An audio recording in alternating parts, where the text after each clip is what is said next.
This podcast is part of the Shareable Podcast Network. Learn more at shareable.fm. This podcast is Shareable.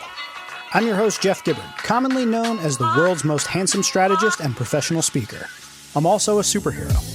Make sure to subscribe so you don't miss a single Shareable episode. And that's it. That's the intro. Short and sweet. Let's get to the show.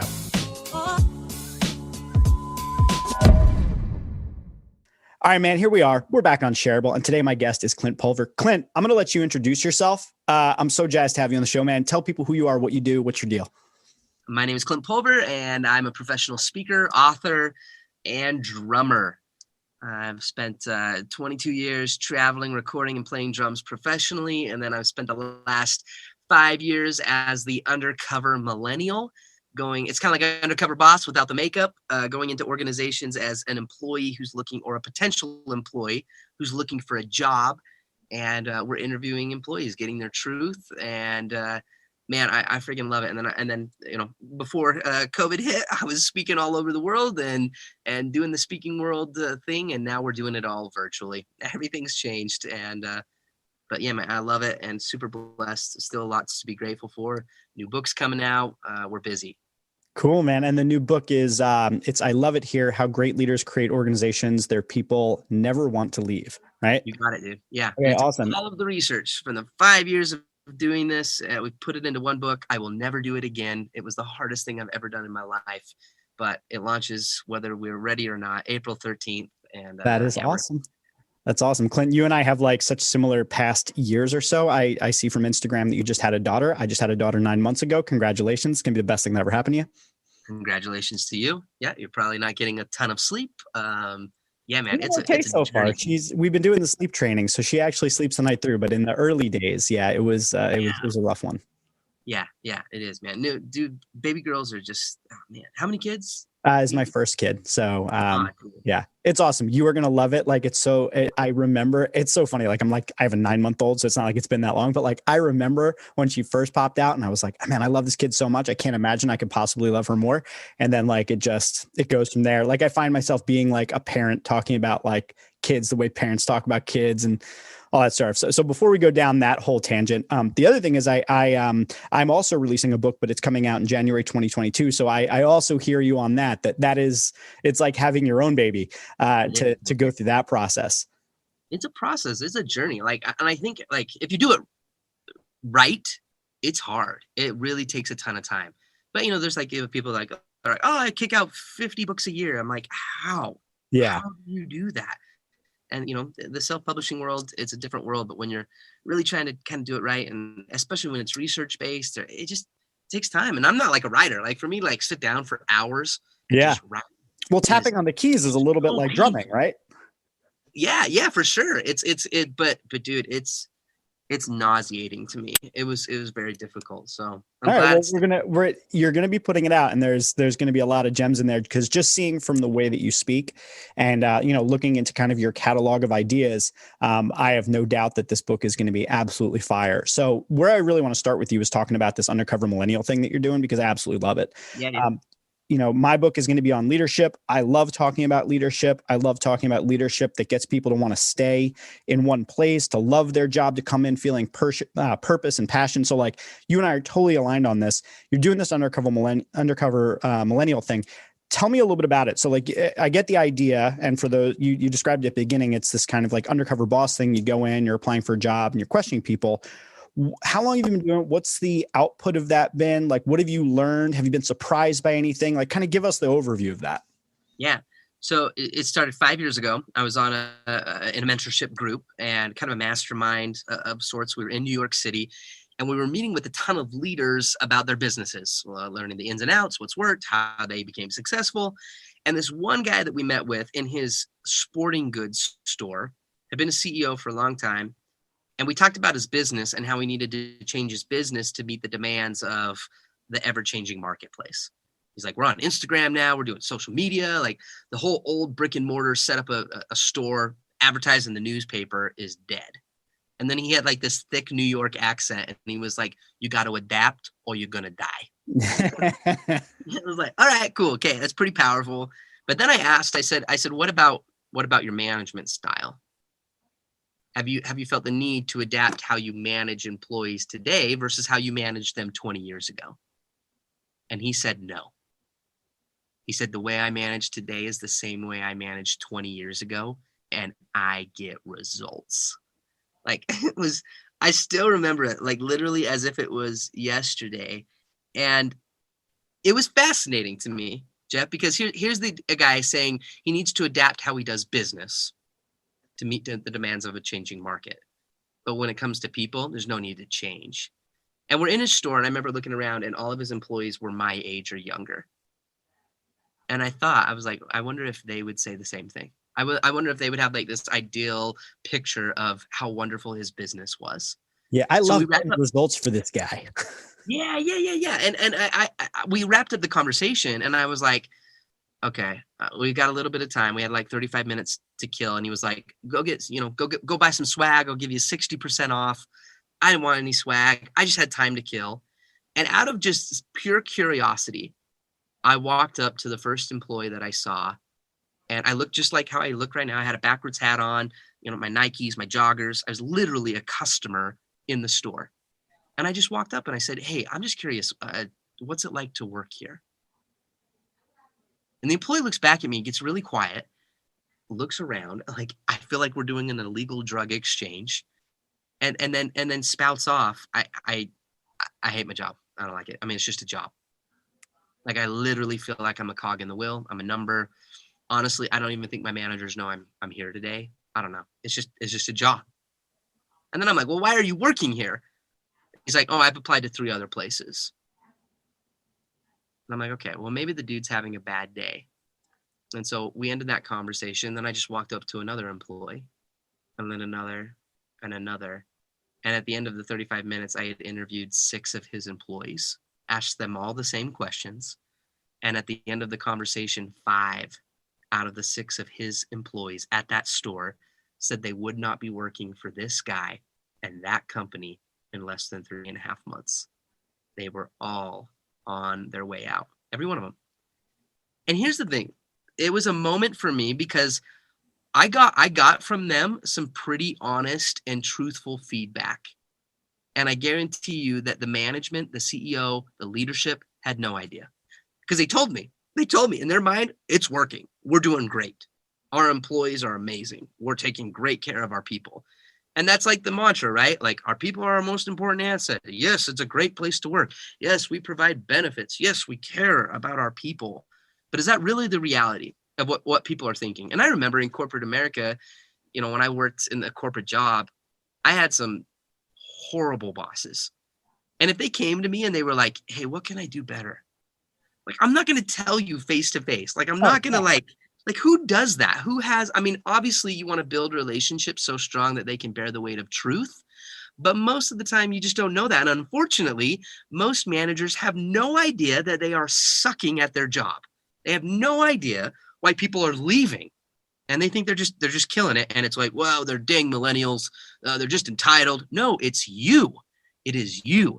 Out of all of the research that we've done, so we've done it for 5 years, we've interviewed 181, we've worked with 181 organizations, and we've interviewed over 10,000 employees undercover. And you, the manager, you are the number one reason why people stay. You are also the number one reason why people leave.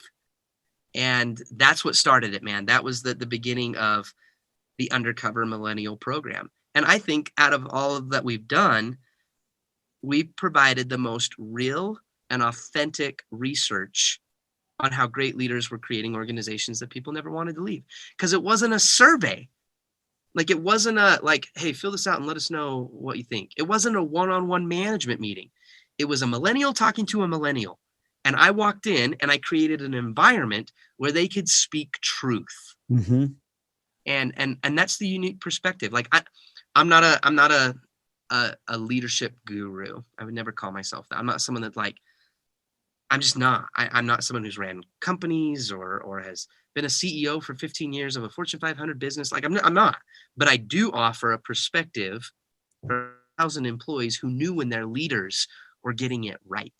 Clint, I got to tell you, man, by the end of this conversation, I'm going to convince you otherwise about yourself and your status as a leader. Because my perspective on it is that leadership is not a title. It's not about your experience of running companies. It's a mindset. And I think based upon even taking the initiative to go out there and kind of check that guy's work and talk to people, that's kind of a pro leadership move. And I know all of the things that you think or that you've put out there about mentorship and about guidance, about developing people and advocating for them. Like those are all, that's the vernacular of leadership. So by the end of this conversation, my hope is to alter your perspective I love it. on that. Yeah. Okay. So the manager being the number one reason why people stay or go, confirmed by your research. I believe there's also research from Gallup and a number of other organizations that say like basically that confirm that the number one reason people leave is their manager. They don't leave jobs, they leave managers, right? That's the expression. And I thoroughly believe that. I think, for me, the word boss is like a pejorative. It's a bad word because I think that's what most people's experience is being bossed around. It's being, told what to do. And I think your explanation of kind of what that manager thought he was doing right, or what the company was doing right. Oh, we benefits, we pay well, or it's missing the crucial and critical undertone of the whole thing, which is that what people are really craving is connection and validation and appreciation and acknowledgement. As I would see it, what are some of the things that you have uncovered in doing this, maybe that were surprising? But I would say before we get to what's surprising, what is something that you uncovered that is kind of like, well, obviously this, because as I would see it, the relationship piece is the obvious one, right? Like what most companies get wrong as I see it is that they don't treat their people like people. They treat them like numbers. They treat them as replaceable cogs. And it's only when you start acknowledging each individual person's unique gifts and ways of working and everything that you can actually get something out of them. So what have you uncovered in doing this work where you're able to actually get behind that curtain, kind of slide past it, in sort of an espionage type way? What have you found out? Yeah, dude. So the coming back to this concept of mentorship was one of the most powerful things. When an employee hated their job, they hated the manager. But when an employee loved their job, they loved the mentor. And here's the thing: this you can call it semantics. You can call it, I don't know. We, in my opinion, we look at traditional leadership, the word leadership, as someone who leads, right? They stand in the front and they lead. Now the goal is to, right, support and to, I think we mix it up somewhat. There's this traditional leadership of you're the visionary. You are the one that is choosing the direction of where the ship is headed. And your job is to get everybody there, to create followers, right? You're a leader, you have followers, you have people that follow you. However, mentorship is not a title. Mentorship must be earned. You cannot become, this is what was so cool about it. You cannot become a mentor until the mentee invited you into your heart. Yeah. In every business, Jeff, there were 4 types of managers in every company. And the 2 variables that we would categorize these managers were based off of 2 things. Number 1 is standards. So expectations, the duties of the job. You still have a business to run. I understand that. I get that. But the second variable was connection, the ability to empathize, the soft skills, the intangibles. Like no employee, when I was undercover, when I said, what's it like to work here? Tell me about your boss. Would you recommend the company? Nobody said, man, they kill their meetings. They're on time, like their scheduling, like how they're like their time management, their efficiency. They use great fonts in all of their memos.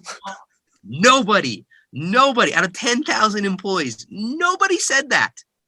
They always talked about the connection. But I get it. You still have a business to run. There's still expectations. So those are the 2 variables, standards, connection. And then the 4 types of managers that we found. Number 1 was the removed manager. Number 2 was the buddy manager. Number 3 was the controlling manager. And then number 4 was the mentor manager. And removed manager, they're low on standards, they're low on connection. And so what did that create in the employee workforce? Disengagement. My manager doesn't care. Why should I care? My manager should have retired 20 years from now, and I'm miserable. They're in the organization, but they're not into the organization, right? Mm-hmm. Second is the buddy manager. I love these managers. Personally, they were fun to interview. They were fun to discover. But these are the managers that wanted to be everybody's homies. Like, these are the managers that they were buddies. They were tight. This is like the manager that would play Xbox with the employees on the weekends. They didn't want to ruffle feathers. They wanted to be friends. They didn't want to have crucial conversations. They wanted to be liked. And so then what did this create? Entitlement. The sense of almost where the employees became more of the boss than the boss did. Mm-hmm. And then the controller, they're high on standards and they're low on connection. This is that old control command, put your head down, do your job. I don't care about you. You get a paycheck. That's how I show you I love you. Do your job. And that always created rebellion. But the fourth person was the mentor manager. And they were equally high on their standards as well as their ability to connect. And that created respect. They weren't always liked. They weren't always like homies with everybody, but they were respected. They earned it. And what's crazy, like if you look at like any good story, like a good film, like a good movie, there's always like the hero, right? There's the main character. And then who appears in the story? Like any good movie, any great, like who appears? It's the mentor. Luke Skywalker had Obi-Wan Kenobi, right? Rocky had Mick. Katniss Everdeen had Haymitch, right? These people that come into the story that connect that person to their dreams. It's earned. It's not a title. Like, you don't have the position of a supervisor. You're not a leader. You're a mentor. You walk with people. You advocate for people. You don't just develop. It's not about how do we get the ship from point A to point B to point C. No, it's about what matters to you and how do I walk the path with you? How do I get you there? How do I connect you to your dreams? And when a manager gained that role, when they became that person, that was what created the greatest amount of loyalty, buy-in, engagement, where people just said, I love who I work for because of who they were. Is there a ranking between all four of those? So like as you mentioned the two elements, and then you mentioned that there were four different types, I was like, I smell a matrix right now. And obviously, you know, when you have the high standards, high connections, and you get to that mentor, it's pretty clear that that's like, oh, that's the win, right? That's what we're looking for. And I think the way you just explained it perfectly mirrors everything that I'm saying in my book, The Lovable Leader. You know, it's all about creating that connection. It's about giving to your people. It's about serving them, protecting them, guiding them. They may not always like you, but if they love you, they'll follow you. And they'll trust you, right? So there's all of these different things. You mentioned, you know, mentorship being so much about somebody inviting you in. So now you've got these other three remainders. So, you know, I guess the assumption is that if you are a manager in one of these other quadrants, you can move yourself from one to another. You could be a buddy that starts to, you know, offer and ask for higher standards, right? You serve them and grow those people and mentor them to get them there. Okay. Seems like that would be the easiest one because you've already got the relationship and the high connection. That's right. But when you're low on the connection, when you're either removed, it's like you have to even start showing up to even be able to enforce any sort of standard. So you got to start doing your own stuff and you have to start building connections from nothing. So that's got to be one of the most difficult. And I'd imagine at least a controller, at least if you're kind about it, people might give you the benefit of the doubt that like, okay, well, you know, they're just really high standard and they have a little bit of issue with the communication side. Maybe if they work on that. So have you seen, like, is there, in terms of like going in and looking at organizations, one, is there any sort of a hierarchy there that you've seen? Like the worst organizations are all removed and like the best are obviously all mentor. Is there some sort of a hierarchy? Yeah. Then is there a process by which you can kind of implement taking one type of management style to another? Is it like a clean house or is it a development? Yeah, no, it's a great question. So some leaders, some managers were like, I rotate between all four in a day. Like sometimes I'm the controller, sometimes I'm the mentor, sometimes I'm the removed guy. And so yeah, it is a very flexible thing and it can be changed. It can be adapted. It can be developed. We found if you were a mentor manager, you had 5 characteristics.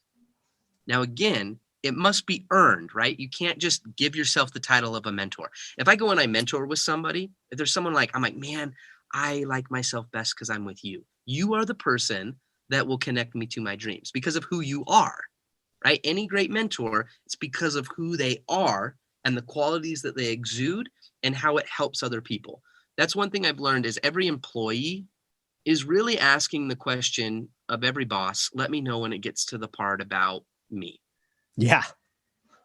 And some people hear that and they go, well, those entitled little shining stars in my life, right? Like let me know, right, when it gets to the part about me. But again, it's not so much about entitlement. It's about good business. It's about bringing humanity back into the workplace. And so you do that by, again, earning it, being the person that can play that role in the story.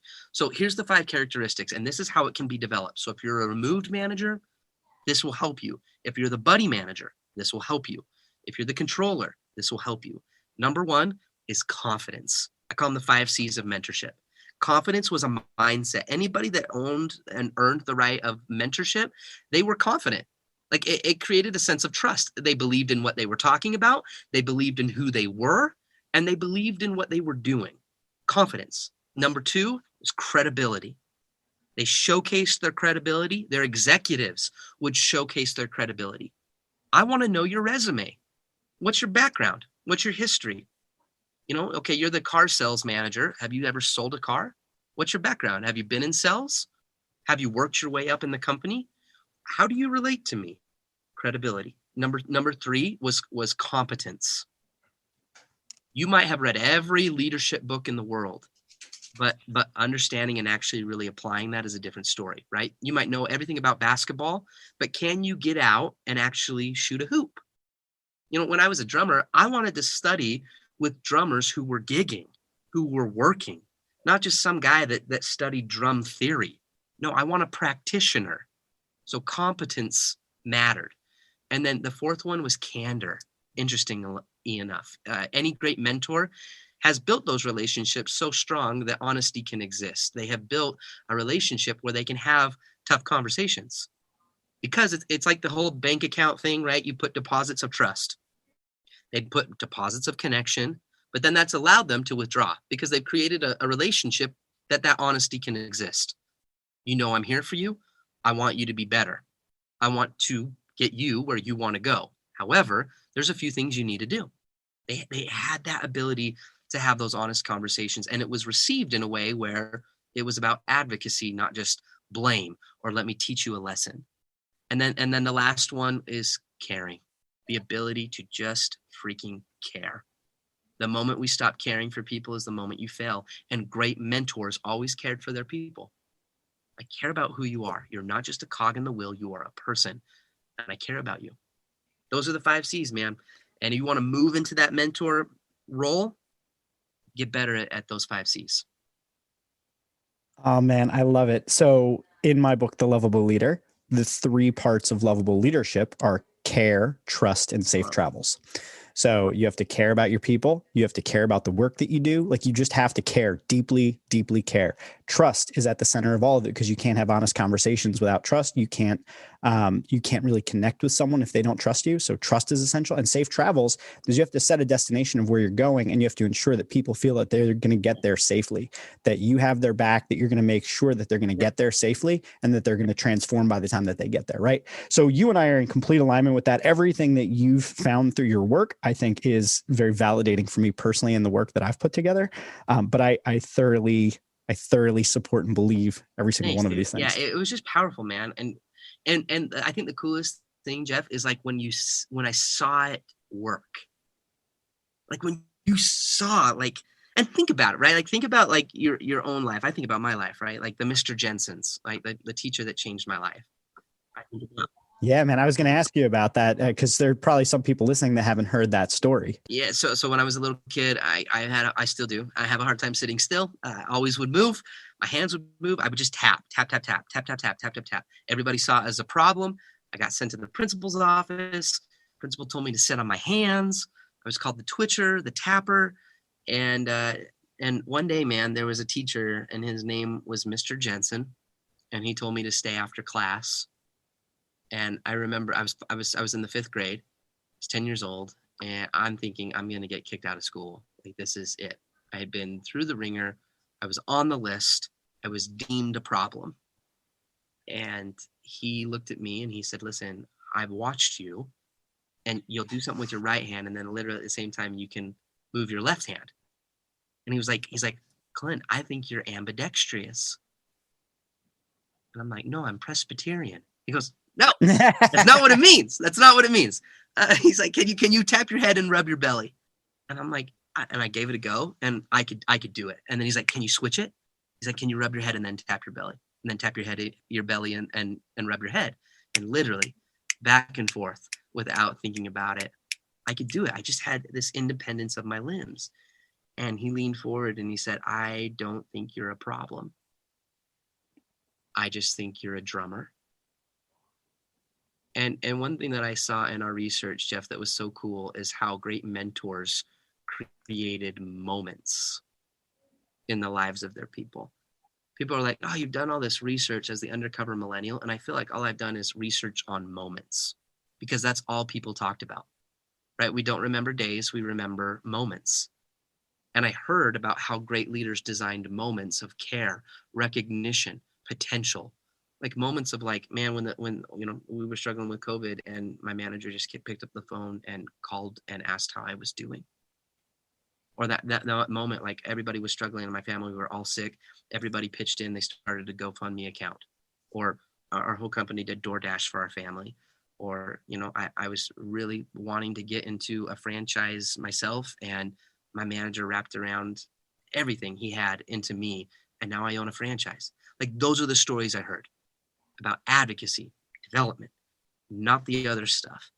And I'll never forget when Mr. Jensen, he reached back in his desk and he opened up the top drawer and he took out my very first pair of drumsticks. You still have them, right? I don't. No, dude, I freaking shredded those suckers. I played with them so much. I mean, sticks, I've got some here in the studio, but I mean, they just get torn apart. I mean, you're beating them against metal rims. And so they shredded, they broke eventually. And now, now I'm like, oh, why didn't you keep them? Like, it would be so cool to be like, these are the sticks. Yeah, these are the shredded sticks. Yeah. Yeah, dude. As a 10-year-old kid, man, I was just playing drums. I was just loving a new gift, a new story. Yeah, you didn't have the foresight to think like, man, in like 20 years, this is going to be my thing. Yeah. But you look back, and it's like, man, he created and designed a moment, and he's still alive. I call him Larry now. And I asked him, we were at lunch 3 years ago. He just was at my house 2 weeks ago. He just got over COVID, actually, and survived and is doing well. He's retired, obviously. But and I asked him, I said, why me? Why was I the kid that got the drumsticks? I was like, Larry, I've never asked you. Like, you've taught thousands of kids. Why me? And it was cool. He wrote back, and it could kind of be the quintessential starfish story, but it was his thing. Then he said every year, he said, I chose one kid, just one kid, because he learned early on as an educator that he couldn't save every kid. Mm-hmm. Like, he just couldn't as a teacher, but he could save one. And he realized that focusing on individuals, it's just like what you were saying, Jeff. You focus on individuals and you treat individuals as individuals. It's not a one size fits all. And again, that's how we get to the part about people and what matters to them. And that's how we did it. And I think that's how great leadership happens. It's individually done one by one. That's how mentorship happens. So for me, have you ever talked to him about kind of like, so you talked about like why you, right? And he said he picks one. Have you ever talked to him about like the mindset that kind of like, so I know that you think you talk about the idea that inside of every employee is something special, right? Like, so the ability to look inside people and see some greatness in them, and your work as a motivational speaker, like obviously that's going to be kind of baked into your DNA that like you're going to see potential in people. And I love that. But in terms of like your own personal story with Mr. Jensen, have you ever talked to him about kind of like what runs through his head to even be able to see that, right? Like, you talk about advocacy and development, but like you can't get there unless you have you have to be looking for it, right? So like, what is the mindset for someone who wants to adopt a posture of looking for those great things in people, seeing that potential? Like, how is it done? Have you ever talked to Mr. Jensen about that, or do you have any insight yourself? One thing that Larry has always said, he said, Clint, you were never a problem. I'll never forget. He told me that again just 2 weeks ago. He was like, I never saw you as a problem. Everybody else did, though. I think there's an extra C that I would add to my, the 5 C's of mentorship. And it's not about mentorship, but it is another C. And I would call it callousness. I met a lot of calloused managers, burnt out managers that were tired, exhausted. They were the managers, females and males, that would just, every time they would look at a situation, and it didn't matter how great it was, they would see a problem. They would constantly see a problem. They'd tear people apart. They'd talk about people behind their back. They'd look at a new initiative that the company was rolling out, and they would find every issue and why it could not be done. They would look at a generation, and they'd be like, I never hire millennials. Millennials? Ugh, horrible. We'll hire Gen X, we'll hire boomers, but we're not hiring millennials. Like, they just saw problems. But then there were the mentor managers and the leaders, the managers, whatever you want to call them, that saw possibilities. They saw opportunity. They chose to see the good. They would look at a situation and they would see what was right.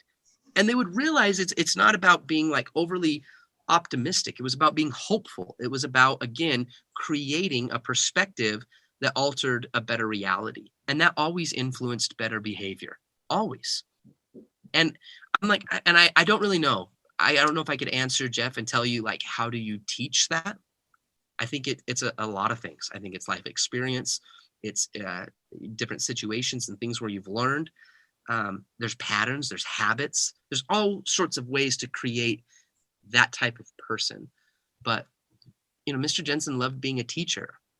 And there's a lot of teachers that are burnt out. And there's more teachers that do more harm than they do good. Mm-hmm. And in all my, when I teach educators and go into the education world, I flat out tell them, if you do not have passion and a love for your job, find it. And if you don't want to find it, get out, leave. Jeff, there's so many managers that are in management because they were promoted. Yep. They wanted money.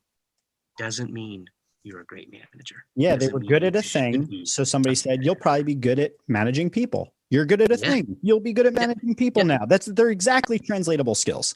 Totally. Or you're not even good at managing people. You just killed it in sales, or you were just a really good employee. So I don't know. Let's just promote you. Yeah, we have an open slot, and hiring externally is so much work. So like, we'll give it to you, and training, by the way, we'll just drop you in it and like make it happen. Yeah, and there's a stigma with that, right? There's like, if you're in management, like, ooh, right? Like there's a, wow, congratulations. Like there's a sense of hierarchy. There's a sense of like, most of the time they get paid more, right? You get a title. It looks good on a resume. And there's been a few in our research of people that we've met that have stepped down. Right? That story of George Washington, right? When he was like, I'm stepping down. My time is done. Somebody else can do this better. There's other people that can serve the country more right now. I'm stepping down. And I think that's a cool thing when a manager can realize that sense of like, I'm burnt out. I am the calloused manager. I'm controlling. I'm not happy. Every day I'm just mean. I'm not fulfilled. It's okay. It's okay. If you are that person, you're listening right now, it's okay. It's okay. Step down, move, take another opportunity. Go to your supervisor, go to your CEO, your executive team, and let them know, listen, I've lost the heart. I can't find it. And if you want to find it. Ask for help, right? Great mentors were always being mentored. That's another thing we found. Great mentors were always being mentored. But again, if you just don't want to, it's okay.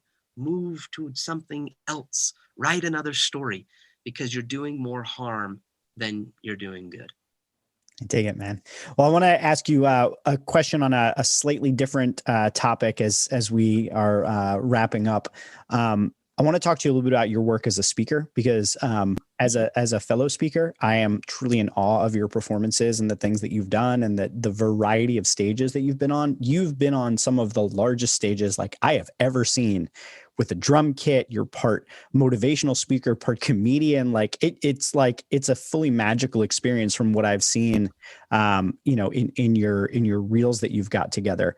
Can you, for the people who are listening who have an interest in getting into speaking, or maybe they are lightly into speaking, can you give kind of like a high level of how you got here? Like, you didn't start on all of these enormous stages, and you don't always populate enormous stages. You're kind of all over the place, but how did your speaking career come together? Because you've clearly got the energy for it, you've got the passion for it, but like on a more like step by, was it the sort of thing where it was like, wow, the doors just seemed to open and like the Red Sea parted and now I'm able to do this? Or was it something that you kind of deliberately set your mind to and had, you took your 10 years of knocks to get here?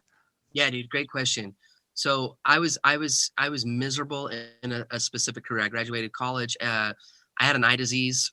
I wanted to fly helicopters. Went to flight school. That was like the goal. My eye disease ended that career for me. And so what do you do when you have no idea what you want to do with your life? You go to college. It's a joke. I went to college and I graduated, and everyone was like, you got to get the job with the benefits and the stability. I went into the medical field, was absolutely miserable. But there was a mentor in my life who gave me a quote that changed everything for me. And he told me this quote by Oscar Wilde. And the quote says, "To live is the rarest thing in the world. For most people, just exist. And that is all." Dude, it just like riveted my heart. I thought that was the coolest quote, like to really live. Because if you think about it, most people just exist, right? Yeah, you wake up, you do the 9 to 5, and you're in a job and you're working for the benefits. You don't actually really love it, but it's a job. It pays the bills, and you get the weekends off, and you can go on a vacation here and there with your family. Everybody's got braces. We're fine. But to really live, like live, is rare. And I wasn't doing it. I was existing every day. And I sat down with 3 of my buddies, and they were all college grads. And I said, guys, wouldn't it be crazy if you could find a job that allowed you to do 3 things? And these were the 3 things. Number 1, what if it allowed you to do what you love, play to your passions? It's the first P. The second was, what if it allowed you to provide in a way that was sufficient for you, right? And then 3 was purpose. What if it allowed you to do something bigger than yourself most of the time? So I posed the question, and all my buddies were like, dude, I don't think it exists. Like, look at a teacher. Like, their job's full of passion and excitement, but they're always hustling for something to do in the summertime to pay the bills. Or look at a doctor. Doctor's making lots of money. They're able to provide, but the stress, the malpractice, the time they spend away from their family, like what you're talking about is so rare. And then, dude, in that moment, it triggered the Oscar Wilde quote that had like literally haunted me since I graduated college. To live is the rarest thing in the world. So long story short, after that conversation, 2 weeks after, I quit my job. I burned all the ships, and I jumped into the world of professional speaking. And that's been 7 years ago. And then later came the Undercover Millennial thing. And later came the business. But dude, I burned the ships and I jumped in. And everyone asked, like, well, how did you just do that? How do you just quit a job and jump in? And Jeff, I have this crazy story. I have not shared this ever, but it's a new. I love when this happens on my podcast. Yeah, I've never shared it. It's dude, it's weird. I don't really tell people this because it's weird. I freaking love E.T. Okay, I'm just gonna say it. I love E.T. E.T., that movie, one of the greatest achievements in cinematic history. You look at like the numbers on what E.T. created in its day, dude, it pushed Star Wars out of the box office. It was the #1 film, grossing film for 11 years straight until Steven Spielberg came out with Jurassic Park and knocked his own film off. It is still revered as one of the greatest films of all time. It made $6 billion in just merchandising. Like the score, the lighting, but above all, the puppetry, the E.T. himself. And people are like, what the, like E.T.? Dude, it riveted me, scared the crap out of me as a kid. But as I've gotten older, like you watch that film and it's a gem, dude. It is a treasure.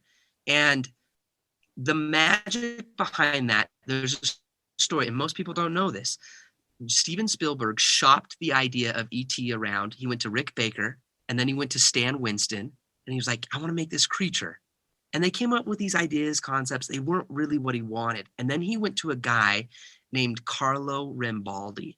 And dude, Carlo went through 300 reiterations and revisions of E.T. The lines, the wrinkles, the eyes, how it looked.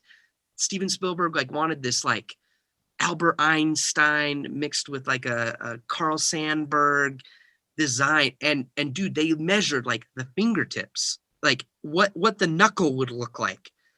And they took all of this time to create such an iconic piece. They designed the success. Oh, I lost your audio.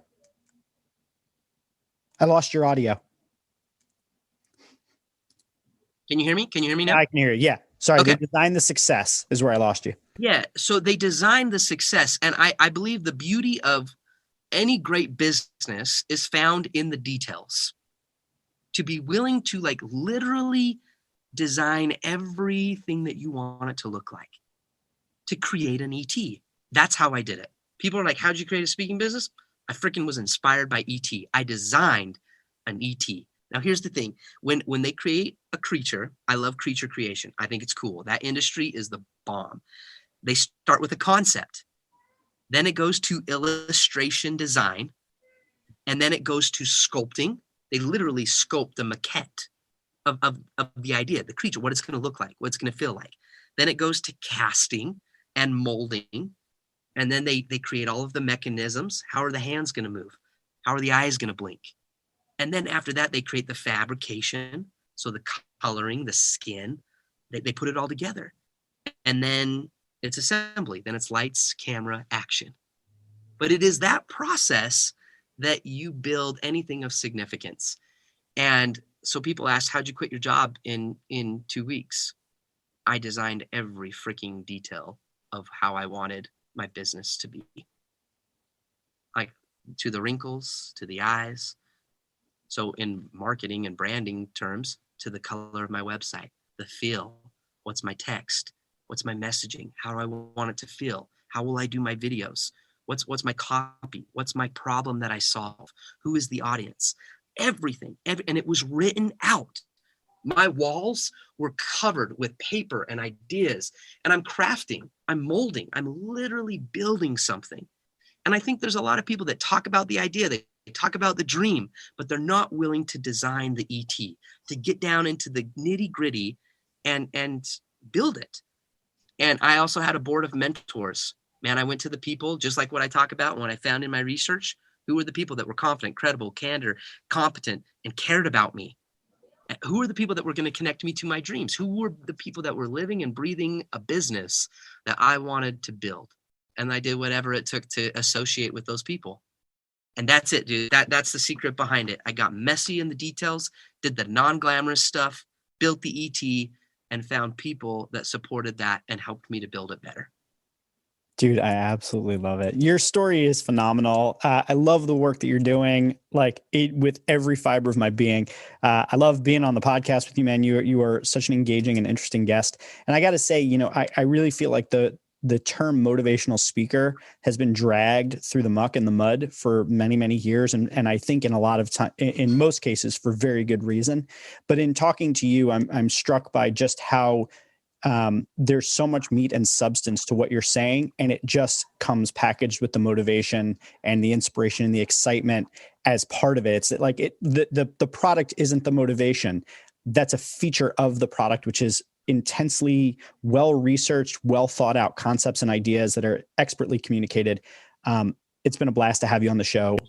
Where can people go and learn more about you, pre-order the book, hire you to speak to their organization, whatever else? This is the time in the show to just talk about whatever it is that you want to promote. Thanks, dude. So Amazon, obviously for the book, it's available for pre-order right now. We do kind of our big pre-order campaign next week when we start.